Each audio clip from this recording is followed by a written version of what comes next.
നിങ്ങളുടെ മൊബൈൽ ഫോണിൽ പേഴ്സണൽ ഫയലുകളുണ്ടോ? ഉദാഹരണത്തിന് ചില ഫോട്ടോകൾ, വീഡിയോകൾ, കോൾ റെക്കോർഡിങ്സ്, അങ്ങനെയുള്ള മറ്റു ഫയലുകൾ. അതൊക്കെ നമ്മുടെ മൊബൈൽ ഫോണിൽ ആരും കാണാതെ സൂക്ഷിക്കണം എന്ന് ആഗ്രഹമുണ്ടെങ്കിൽ നിങ്ങൾക്ക് വേണ്ടി ഇന്ന് നമ്മൾ പരിചയപ്പെടുത്തുന്നത് ഒരു കിടിലൻ ആപ്ലിക്കേഷനാണ്. ഒരു കലണ്ടർ. കലണ്ടർ എന്ന് പറയുമ്പോൾ എന്തായാലും ഒരു പ്രത്യേകത ഒന്നും ഇല്ല എന്ന് നിങ്ങൾ വിചാരിക്കേണ്ട. ഈ കലണ്ടറിന് ഒരു പ്രത്യേകതയുണ്ട്. അപ്പോൾ എന്താണ് ആ പ്രത്യേകത എന്നൊക്കെയല്ലേ? അതറിയാൻ കൂട്ടുകാർ ഈ ഒരു വീഡിയോ മുഴുവനായിട്ട് കണ്ടിരിക്കണം. അതുപോലെ തന്നെ ഈ ഒരു വീഡിയോ മുഴുവനായി കണ്ടു കഴിഞ്ഞിട്ടുണ്ടെങ്കിൽ തീർച്ചയായിട്ടും കൂട്ടുകാർ ഈ ഒരു കലണ്ടർ ആപ്ലിക്കേഷൻ കൂട്ടുകാരുടെ മൊബൈൽ ഫോണിലും ഇൻസ്റ്റാൾ ചെയ്തിരിക്കും. അപ്പോൾ ആപ്ലിക്കേഷൻ്റെ ഡൗൺലോഡ് ലിങ്ക് ഈ വീഡിയോയുടെ താഴെ വെച്ചിട്ടുണ്ട്. അവിടെ ക്ലിക്ക് ചെയ്ത് കഴിഞ്ഞിട്ടുണ്ടെങ്കിൽ ആപ്ലിക്കേഷൻ ഡൗൺലോഡ് ചെയ്യാൻ കഴിയുന്നതാണ്. ഞാൻ കീരൂസ്.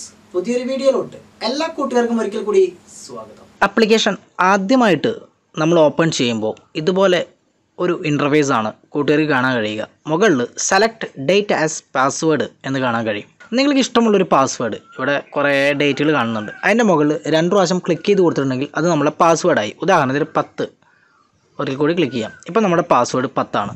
ഉടൻ തന്നെ നമുക്ക് നമ്മളുടെ ഈ ഒരു പ്രൈവറ്റ് സ്പേസ് ഓപ്പണായി വരും. ഇനി ആദ്യമായിട്ട് ചെയ്യേണ്ടത് ഇവിടെ സെറ്റിങ്സിൻ്റെ ഒരു ഐക്കൺ ഉണ്ട്, അവിടെ ക്ലിക്ക് ചെയ്യാം.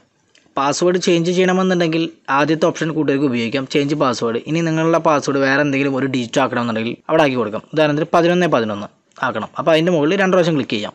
11 ക്ലിക്ക് ചെയ്തു, ഒന്നുകൂടി ക്ലിക്ക് ചെയ്തു. ഇപ്പോൾ നമ്മുടെ പാസ്വേഡ് 1111 ആണ്. ഇനി ഒരിക്കൽ കൂടി സെറ്റിങ്സ് എടുക്കാം. അൺഇൻസ്റ്റാൾ പ്രൊട്ടക്ഷൻ എന്ന് കാണാൻ കഴിയും, അവിടെ ക്ലിക്ക് ചെയ്യാം. അതിവിടെ ക്ലിക്ക് ചെയ്തിട്ട് നമുക്ക് ഒന്നുകൂടി എനാബിൾ ആക്കി കൊടുക്കണം, താഴെ ആക്റ്റീവ് കൊടുക്കാം. നമ്മുടെ ഈ ഒരു ആപ്ലിക്കേഷൻ ആരെങ്കിലുമൊക്കെ എടുത്ത് അൺഇൻസ്റ്റാൾ ചെയ്ത് കഴിഞ്ഞിട്ടുണ്ടെങ്കിൽ അതിലെ ഡാറ്റ മിസ്സാവാതിരിക്കാൻ വേണ്ടിയിട്ടാണ് ഈ ഒരു ഓപ്ഷൻ നമ്മൾ എനാബിൾ ചെയ്യുന്നത്. പിറകിലോട്ട് വരാം. ഇനി ഇവിടെ ഫയൽസ്, ഫോട്ടോസ്, വീഡിയോസ് എന്നൊക്കെ കാണാൻ കഴിയും. നിങ്ങൾക്ക് അതിൻ്റെ മുകളിൽ ക്ലിക്ക് ചെയ്തിട്ട് താഴെ ഉള്ള പ്ലസ് ബട്ടൺ ഉപയോഗിച്ചിട്ട് ആ ഒരു ഫോൾഡറിലോട്ട് നമുക്ക് വേണ്ട ഫയലുകൾ ആഡ് ചെയ്യാൻ കഴിയും. ഇനി ഇതിൻ്റെ പുറത്ത് പുതിയൊരു ഫോൾഡറോ അല്ലെങ്കിൽ ഫയലോ ക്രിയേറ്റ് ചെയ്യണമെന്നുണ്ടെങ്കിൽ താഴെയുള്ള പ്ലസ് ബട്ടൺ യൂസ് ചെയ്യാം.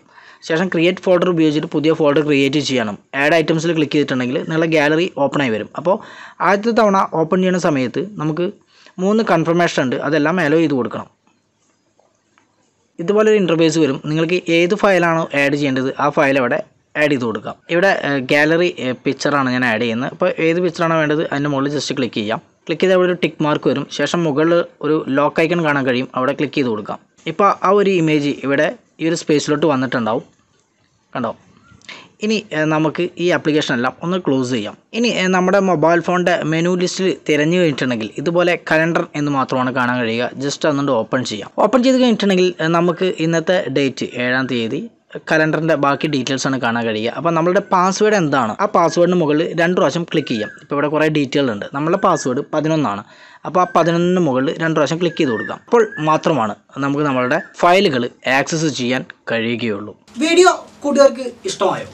ഇഷ്ടമായിട്ടുണ്ടെങ്കിൽ നിങ്ങളുടെ കൂട്ടുകാർക്കും ഈ ഒരു വീഡിയോ ഷെയർ ചെയ്ത് കൊടുക്കുക. ഇതുപോലെയുള്ള വീഡിയോകൾ ദിവസവും കൂട്ടുകാർക്ക് ലഭിക്കണം എന്ന് ആഗ്രഹമുണ്ടെങ്കിൽ ഇത് നമ്മുടെ യൂട്യൂബ് ചാനലാണ്, ഒന്ന് സബ്സ്ക്രൈബ് ചെയ്യുക. അതോടൊപ്പം ഒരു ബെൽ ബട്ടൺ കണ്ടില്ലേ, ഒന്ന് ക്ലിക്ക് ചെയ്തിട്ട് അതെല്ലാം കൂടി എനാബിൾ ആക്കി കൊടുക്കുക. ഇനി ഫേസ്ബുക്കിൽ കൂട്ടുകാർക്ക് വീഡിയോകൾ ലഭിക്കണം എന്നുണ്ടെങ്കിൽ ഇത് നമ്മുടെ ഫേസ്ബുക്ക് പേജാണ്, ഒന്ന് ലൈക്ക് ചെയ്യുക, ഫോളോ ചെയ്യുക. അപ്പോൾ നമ്മൾ വീഡിയോകൾ അപ്ലോഡ് ചെയ്യുന്ന അതേ സമയത്ത് തന്നെ കൂട്ടുകാരുടെ മൊബൈൽ ഫോണിലോട്ട് ഒരു നോട്ടിഫിക്കേഷനായിട്ട് നമ്മുടെ വീഡിയോകൾ എത്തിച്ചേരുന്നതാണ്. വീഡിയോ കണ്ട കൂട്ടുകാർക്കെല്ലാം ഒരിക്കൽ കൂടി നന്ദി. ഇന്നത്തേക്ക് വിടാം. Signing out, കീരൂസ്.